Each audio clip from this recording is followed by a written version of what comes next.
반갑습니다. 저는 앞에 나와서 할렐루야 이걸 잘 못해요. 저희 교회에서도 못하고. 그런데 아멘은 잘합니다. 저는 큰 소리로 아멘 하고 속으로 한 두세 번 더 합니다. 아멘, 아멘, 아멘 이렇게. 그리고 한때 저 연합교회에서 아멘 하여 하나님 앞에 영광을 돌리자라는 표어도 이렇게 있은 줄 압니다. 하나님의 말씀이 선포될 때 아멘 하는 것은 참 중요하다라고 생각합니다.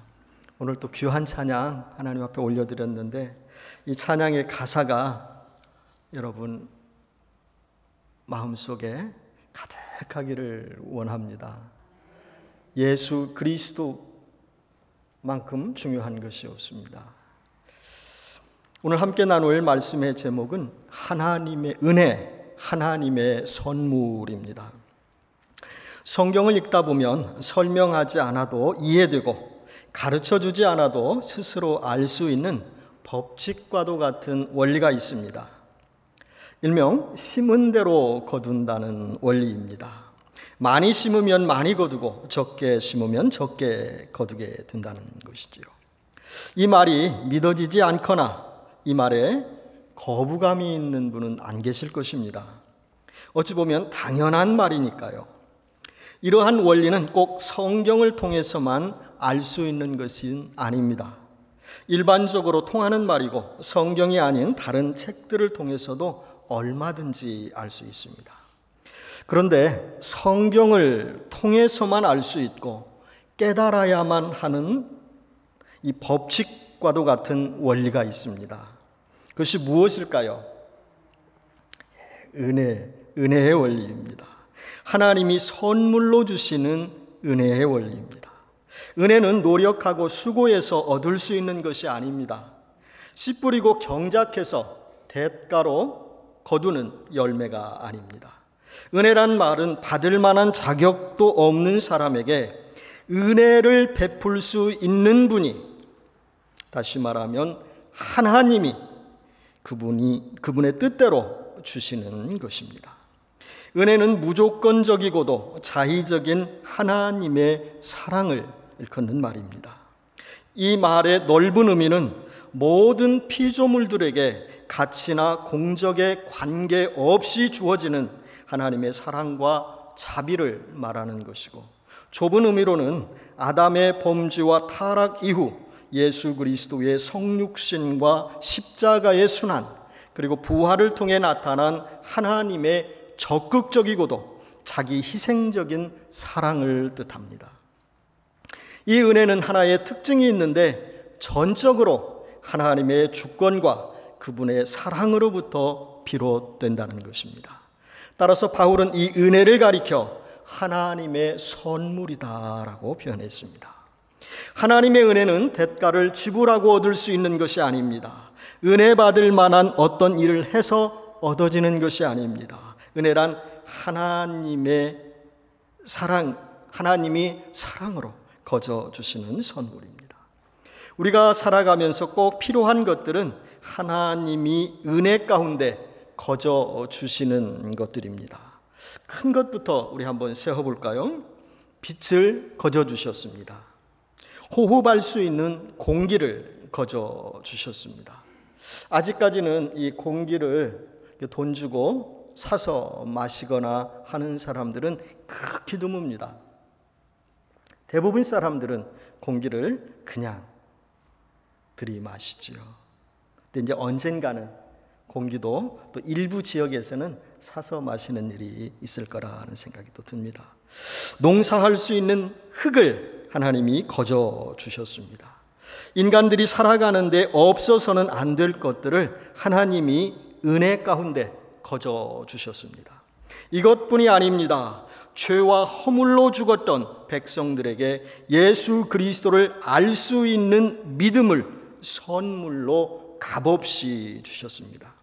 하나님이 선물로 주신 믿음은 구원을 얻는 데 있어 절대적으로 필요한 요소인데 받을 만한 자격이 없음에도 불구하고 하나님이 선물로 주셨습니다. 하나님의 은혜는 구원의 영역에만 머물지 않습니다. 좀 더 깊이 생각해 보면 모든 영역에 하나님의 은혜가 깃들여 있습니다. 요즘 성도들이 많이 성가가 있는데 그 손인성님의 곡 은혜라는 복음성가가 있습니다. 그 가사에 따르면 모든 것이 하나님의 은혜이고 하나님의 은혜였다라고 말합니다. 가사 앞부분 제가 한번 읽어드리도록 하겠습니다. 내가 누려왔던 모든 것들이, 내가 지나왔던 모든 시간이, 내가 걸어왔던 모든 순간이 당연한 것 아니라 은혜였소. 아침 해가 뜨고 저녁의 노을, 봄의 꽃 향기와 가을의 열매, 변하는 계절의 모든 순간이 당연한 것 아니라 은혜였소. 모든 것이 은혜, 은혜, 은혜, 한없는 은혜. 내 삶에 당연한 것 하나도 없었던 것을 모든 것이 은혜, 은혜였어. 여러분 유튜브 잘 하실 텐데 유튜브 들어가셔서 은혜 치시면 이 곡이 나옵니다. 한번 들어보시면 좋을 것 같아요. 이 가사를 쓴 분은 하나님의 은혜를 깊이 깨달은 자 같습니다. 은혜를 받고 깨달은 자들은 한결같이 모든 것이 은혜였다라고 고백을 합니다. 하나님은 은혜로 우리 모두를 자녀 삼아 주셨고 가르치셨으며 이 지금까지 인도해 주셨습니다. 우리들이 누리는 삶의 모든 것들은 하나님이 주신 은혜의 산물들입니다. 그래서 바울은 고린도전서 15장 10절에서 하나님의 은혜를 강조하며 이렇게 말했습니다. 나의 나된 것은 하나님의 은혜라.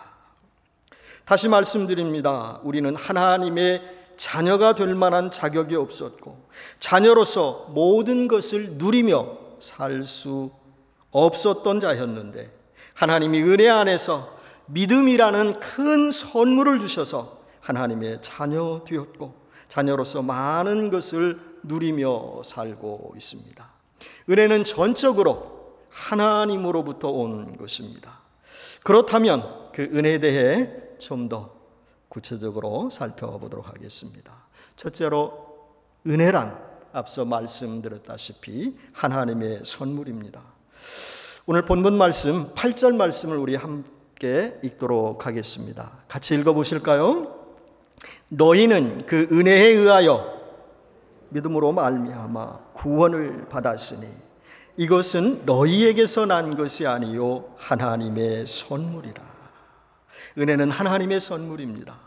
선물은 대가성 없이 주어지는 것입니다.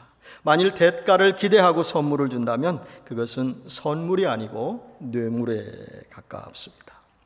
하나님은 우리에게 은혜의 선물을 주셨습니다. 우리의 노력과 수고의 대가를 기대하지 않고 선물을 주셨습니다. 그런데 이 선물을 받은 자는 가만히 있지 않지요. 하나님으로부터 큰 선물을 받은 자는 가만히 있지 않아요. 어떻게 할까요? 그분 앞에 나와 예배를 드립니다. 그분의 존재를 알고서 그분 앞에 나와 예배를 드립니다. 그분을 경배합니다. 그분을 찬양합니다. 깊이 깨달은 자는 깊이 깨달은 만큼 더 하나님을 예배하고 찬양하고 경배합니다. 그리고 자기가 가진 것, 물론 하나님이 다 주신 것인데 그것도 하나님을 위해 드리려고 합니다. 이게 은혜 받은 자들이죠. 하나님이 그것을 요구하시면서 우리들에게 은혜를 주신 것은 아닙니다. 하나님은 무조건적으로 주셨습니다. 그런데 은혜 받은 자들은 그렇게 응답한다는 것이죠. 하나님이 선물로 주신 것 중에 가장 크고 아름다운 것이 무엇일까요? 여러 가지가 있을 것인데 오늘 함께 읽은 본문 말씀의 근거에서 답을 말한다면 아마도 구원 얻는 믿음일 것입니다. 너희는 그 은혜에 의하여 믿음으로 말미암아 구원을 받았으니. 여러분 혹시 아는 사람들에게 어떻게 하면 구원을 받을 수 있죠? 라고 이렇게 질문을 해보셨는지 모르겠습니다. 이 질문을 여러 번 하고 집요하게 하면 구원파 소리를 듣습니다. 그런데 우리가 한 번은 이런 질문을 진지하게 받아볼 필요가 있고 또 주위 사람들에게도 물어볼 필요가 있습니다. 대부분 이런 대답이 나올 것입니다. 열심히 교회 다니고 성경 공부하고 또 전도하고 봉사하며 최선을 다하면 구원받지요. 착해지려고 힘쓰고 이전보다 선하게 살려고 노력하면 구원받지 않겠어요? 이렇게 대답하는 것이 대부분 사람들이 품고 있는 생각이자 대답입니다. 대부분 사람들은 착한 사람이 됨으로써 업적을 쌓아야 구원을 얻고 천국에 간다라고 생각합니다. 아프리카에서 사역하시던 어떤 선교사님이 그 지역 사람들에게 이렇게 전했다라고 합니다. 여러분, 구원은 값 없이 주시는 하나님의 선물입니다. 그랬더니 그 말을 듣던 어느 한 사람이 세상에 공짜가 어디 있습니까? 값 없이 받을 수 있는 것이 어디 있습니까? 라고 반문을 하더랍니다. 선교사님이 안타까워서 하나님이 우리를 사랑하셔서 그냥 값 없이 은혜로 구원을 주셨어요. 구원해 주셨어요. 라고 설명해도 받아들이지 않더랍니다. 이 믿음으로 구원을 받는다는 것은 아주 쉬우면서도 몹시 어려운 것입니다. 성경에 기록된 내용을 그대로 믿으면 쉬운 것이고 자기 생각과 상식을 동원해서 구원을 이해하려고 하면 아주 어려운 것입니다. 구원을 어렵게 생각하는 사람들은 대개가 정직하고 착한 사람들입니다. 무엇인가를 지불하고 얻으려고 하는 예쁜 마음이 있기 때문입니다. 참 그렇게 구원을 얻을 수 있다면 전도하기 쉬울 것 같아요. 사람들이 쉽게 받아들일 수 있으니까요. 한 10년 예배드리면 돼. 봉사 한 5년 하면 돼. 헌금 한 10만 불 하면 돼. 이렇게 해서 그걸 채워서 구원 얻는다 그러면 얼마나 쉽겠어요.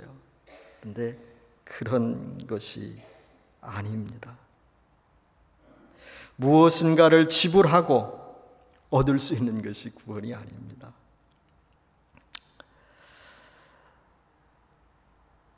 그렇다면 성경에 기록된 말씀을 그대로 받아들이면 염치가 없는 사람이거나 나쁜 사람일까요?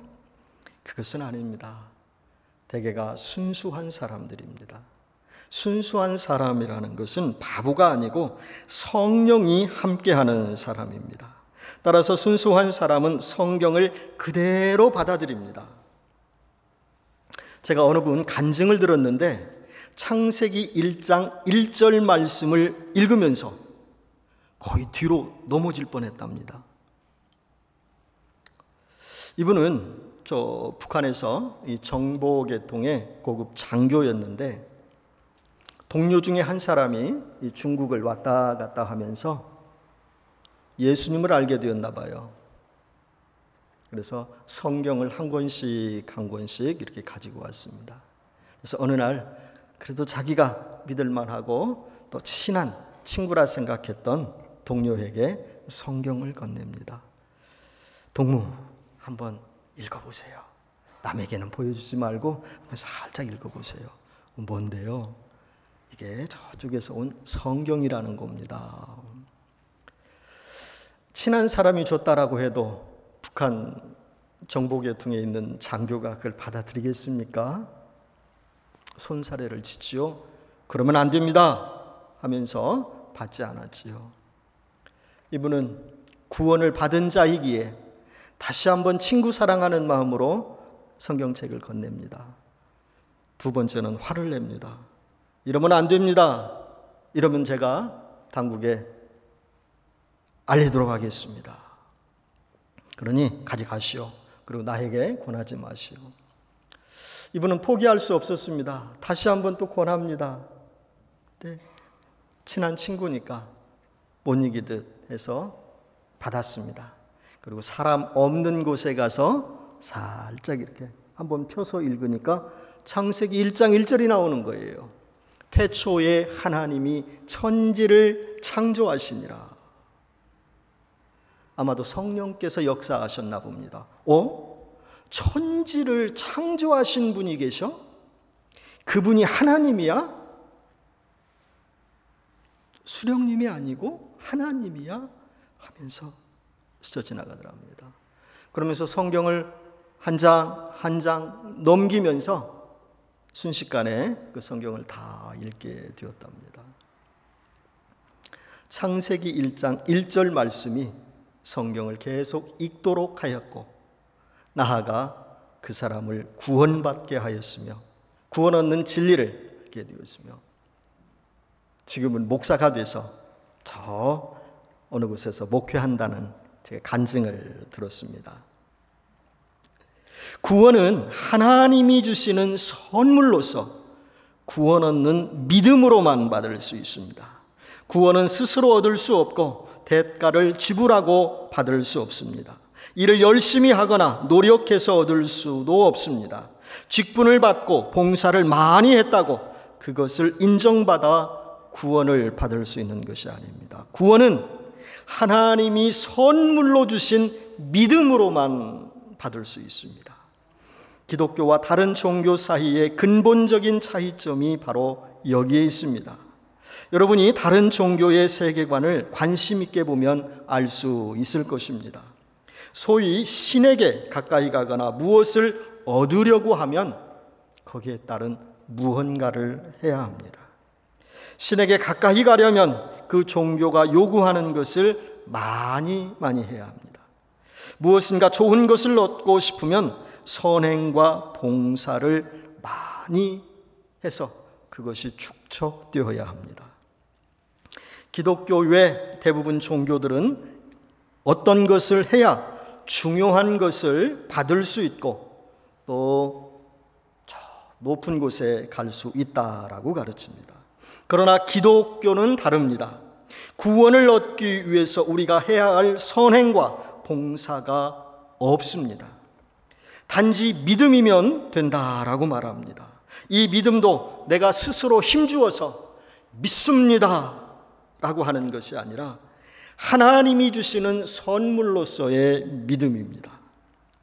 여러분, 제가 드리는 말씀이 무슨 뜻인 줄 아시지요? 공감하시지요? 오늘 우리 나오미 어르신들 많이 나오셨는데 참 힘 닿는 데까지 하나님 앞에 예배 드리시기를 부탁드립니다.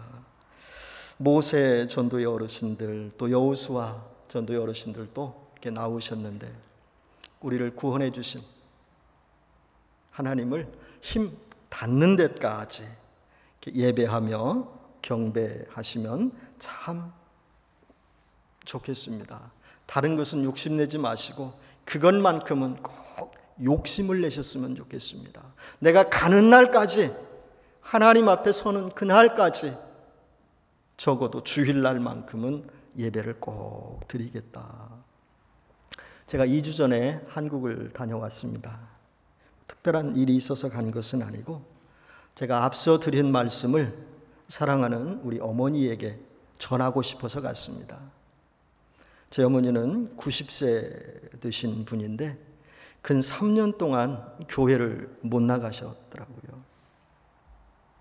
코로나 이후에 거의 못 나갔습니다. 그래서 이번에 가서 제가 어머니 손 잡고 함께 교회 가서 예배를 드리고 앞서 전해드린 말씀, 이 말씀을 힘주어서 우리 어머니에게 전했습니다. 어머니, 이전에 알고 있던 종교적인 관습과 선입견들은 다 버리세요. 저희 부모님 세대는 참 예수 믿기가 쉽지 않다라는 생각을 저는 합니다. 왜냐하면은 과거로부터 전해 내려오는 종교적인 관습들이 있기 때문입니다. 누구에게 가서 빌고 공적을 쌓고 해야 그 공력에 따라 구원받을 수 있고 또 천국에도 갈 수 있다라는 생각이 이렇게 잠재하나 내재되어 있는 것 같아요, 마음속에. 그러면서 제 어머니하고도 이렇게 대화를 해보면 뭐 그냥 조금 잘한 거, 나는 그래도 교회 성미를 가지고 갔다, 그걸 중요시 여기더라고요. 지금 뭐 미국 교회에서는 그런 게 없는데 한국 교회에서는 아직도, 전통적인 교회에서는 성미를 드리더라고요. 제 어머니 다니는 교회가 그런 교회 중에 하나였는데, 그리고 명절 때면 그래도 없지만 하나님 앞에 이런 헌물 저런 헌물도 드렸고, 또 목사님 생신 때는 내가 너를 생각해서라도 목사님께 선물도 드리고 그랬다. 그런 건 자랑할 것이 아니에요. 아들하고 오랜만에 만났다 그러면 하나님 은혜 가운데 잘 살았지? 나는 지금도 기도하면서 간혹 성경 읽으면서 살고 있어. 라는 대화를 하면 얼마나 좋을까요? 그런 대화가. 물론 저희 어머니는 어려서부터 다니지는 않았습니다. 거의 한 40, 50대 돼서 이렇게 교회를 다녔고, 그래서 좀 대화 가운데 어려움이 있고 혹시나 해서 제가 구원파 같은 질문을 우리 어머니니까 드렸습니다. 어머니, 나이가 90이신데 지금 하나님이 부르시면 천국 갈 수 있겠어요? 가겠지 정도입니다. 나는 내가 한 것은 없는데 예수님이 나 위에 십자가에 죽으신 그 공로 의지하며 갈 수 있어. 나는 그 진리만큼은 믿고 있어. 라고 했다면 제가 얼마나 좋았겠습니까? 그러지 않더라고요. 그래서 다시 한번 그러한 사실들을 각인시키고 이렇게 왔습니다.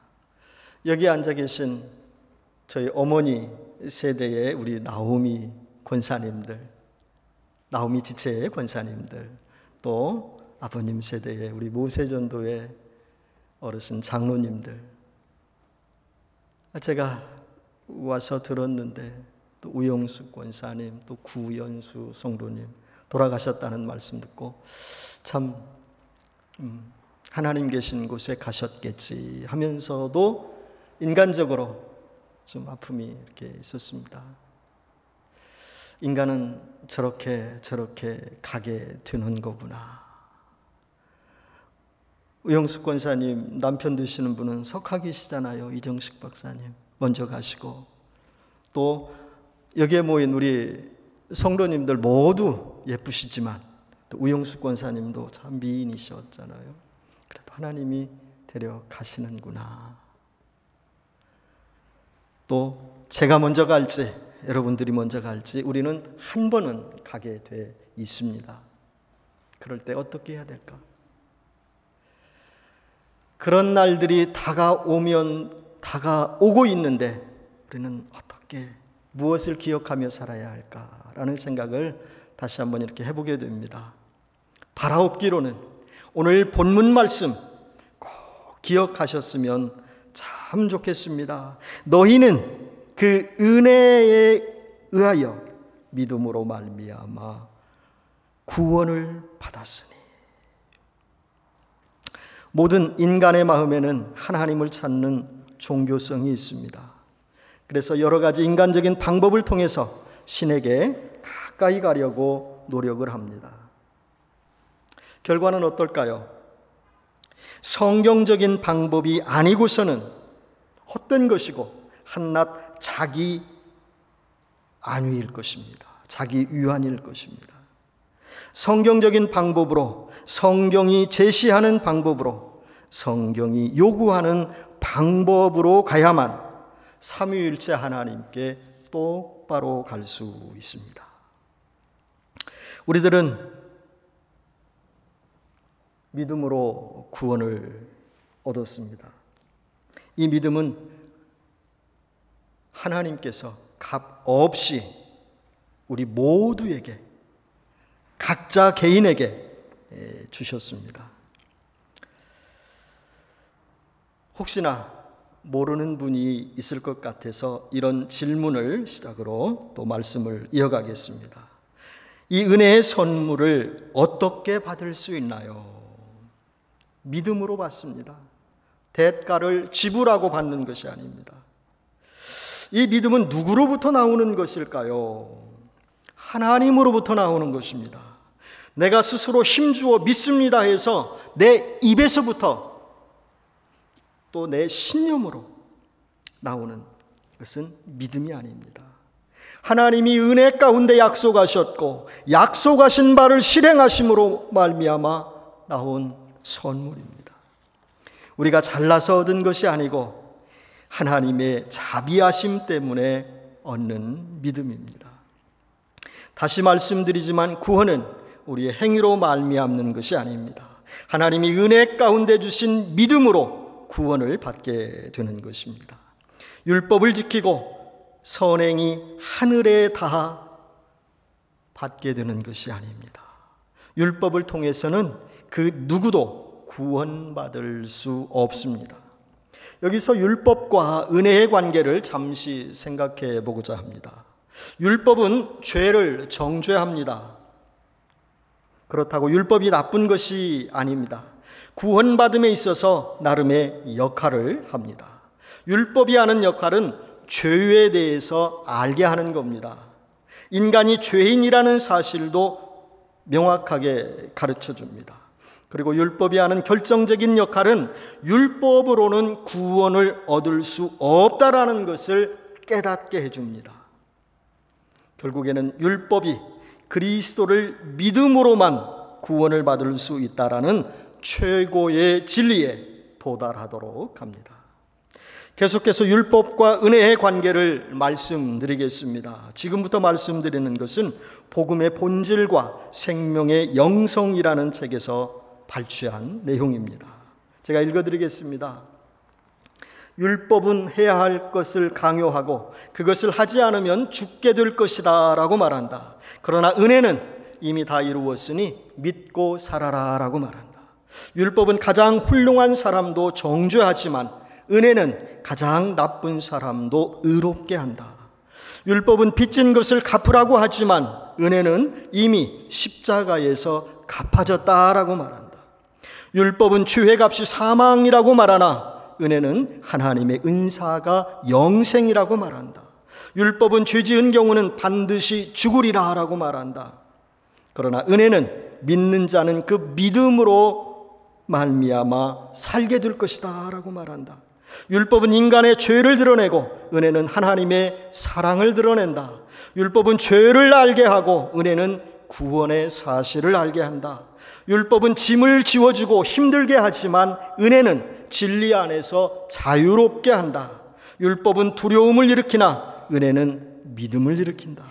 율법은 돌판에 기록이 되어 있으나 은혜는 마음판에 새겨진 것이다. 율법은 갈보리 산에서 이미 끝이 났으나 은혜는 영원히 존재한다. 참 의미 있는 말들이 책에 기록되었길래 제가 여러분에게 소개해 드렸습니다. 이어서 요한복음 1장 17절 말씀을 읽어드리겠습니다. 율법은 모세로 말미암아 주어진 것이요 은혜와 진리는 예수 그리스도로 말미암아 오는 것이라. 그렇다면 이 은혜를 어떻게 받고 누가 누릴 수 있을까요? 은혜는 믿음으로 받습니다. 이 땅의 모든 사람들이 하나님으로부터 받은 믿음으로 누릴 수 있습니다. 저와 여러분에게도 하나님은 이러한 은혜, 하나님의 선물인 믿음을 주셨습니다. 여러분 다 받으셨죠? 예. 저도 이 선물을 믿음으로 받았기에 이 자리에 서서 힘있게 외치는 것입니다. 혹시나 긴가민가한 사람들은 기억을 더듬어 보시기 바랍니다. 그 언젠가 하나님께서는 여러분에게 주셨습니다. 그래도 믿어지지 않는다면 오늘 함께 읽었던 에베소서 2장 8절 말씀을 다시 한번 잘 읽어보시기 바랍니다. 제가 예화를 하나 드리겠습니다. 어느 마을에 아주 착한 아버지가 살고 있었습니다. 이 아버지는 착하면서도 큰 부자였다라고 합니다. 자녀는 아들 둘, 딸 하나를 남겨두셨는데 큰 부자이기에 이 자녀들에게 유산을 상속했습니다. 상속을 했는데 그냥 대충 하지 않고 변호사님 이표 하에 작성해서 공증까지 받아 놓았습니다. 큰아들과 딸은 이 문서가 있는 것을 알고 아버님 사후에 그 문서를 그대로 받아들이고 또 거기에 있는 문자 하나하나를 그대로 믿고 하나님이 남겨주신 것을 받아 사용했다라고 합니다.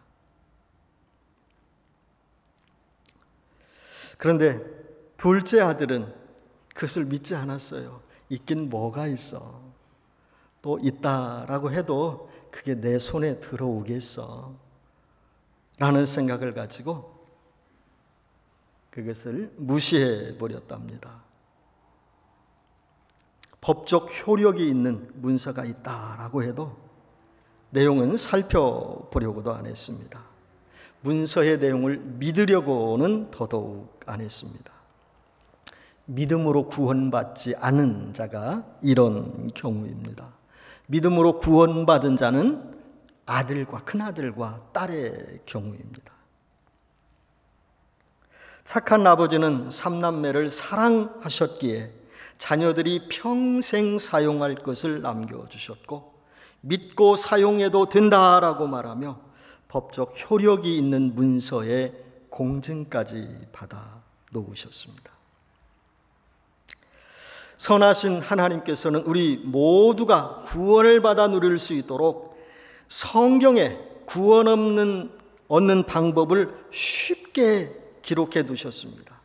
성경을 펴서 읽으면 내가 은혜 받은 자로구나 라는 사실을 알 수 있도록 여러 곳에 쉬운 말로 기록해 두셨습니다. 대표적인 말씀 여러분 다 아시죠? 하나님이 세상을 이처럼 사랑하사 독생자를 주셨으니 이는 저를 믿는 자마다 멸망치 않고 구원을 얻게 하려 하십니다. 하나님이 구원 없는 말씀을 어느 성경 구석구석에 숨겨놓은 것이 아닙니다. 누구나 보면 쉽게 알 수 있도록 여러 곳에 말씀해 두셨습니다. 심지어는 누구든지 주의 이름을 부르는 자는 구원을 얻을 것이다 라는 말씀, 그 말씀만 순수한 마음으로 그대로 받아들이면 구원을 받을 수 있습니다. 구원은 믿음으로 한 번 받는 것이지만 은혜는 평생토록 감사하며 누리는 것입니다. 이제 계속해서 은혜를 받아 누리는 성경적인 방법 몇 가지를 제시하고 설교를 마치도록 하겠습니다. 계속해서 하나님이 주신 은혜를 누리려면 첫 번째로 하나님의 말씀을 사모하고 가까이 해야 합니다.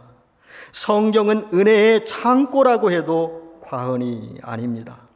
계속해서 하나님이 주신 은혜를 누리는 방법 두 번째는 은혜의 보좌 앞에 담대히 나아가는 기도를 해야 합니다.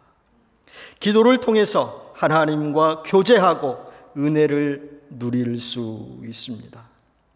세 번째로는 주님을 변함없이 사랑하는 것입니다. 네 번째는 하나님 앞에서나 사람 앞에서 교만하지 않고 겸손하게 사는 것입니다. 제가 이 겸손에 대해서 최근에 깨달았다고는 할 수 없지만은 중요한 교훈을 하나 이렇게 얻게 됐습니다. 저희 교회가 개척한 지 7년이 되어서 이제 권사님 한 분, 안수 집사님 한 분을 세우는데 노회에서 이렇게 장로님, 목사님이 나오셔서 인터뷰를 했어요.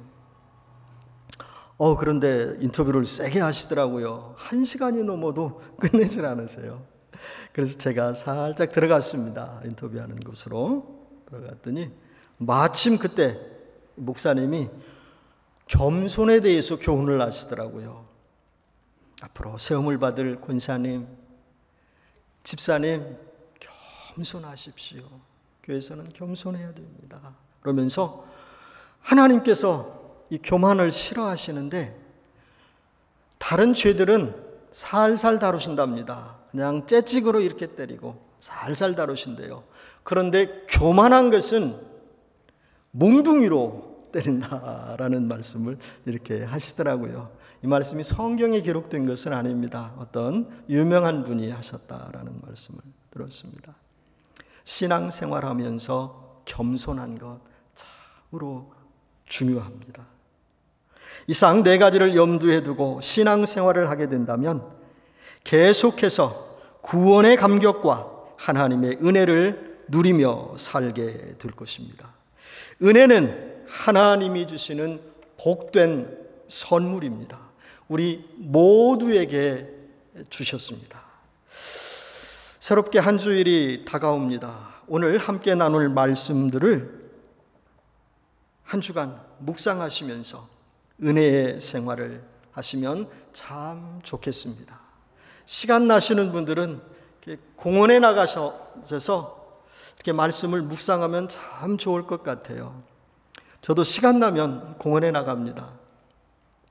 가서 길을 걸으면서 설교 묵상하고 말씀 묵상하고 하는데 다시금 큰 은혜를 주시는 것을 경험합니다. 여러분 모두가 그런 경험하면서 사시기를 주님의 이름으로 축원드리며 오늘 설교를 마치도록 하겠습니다.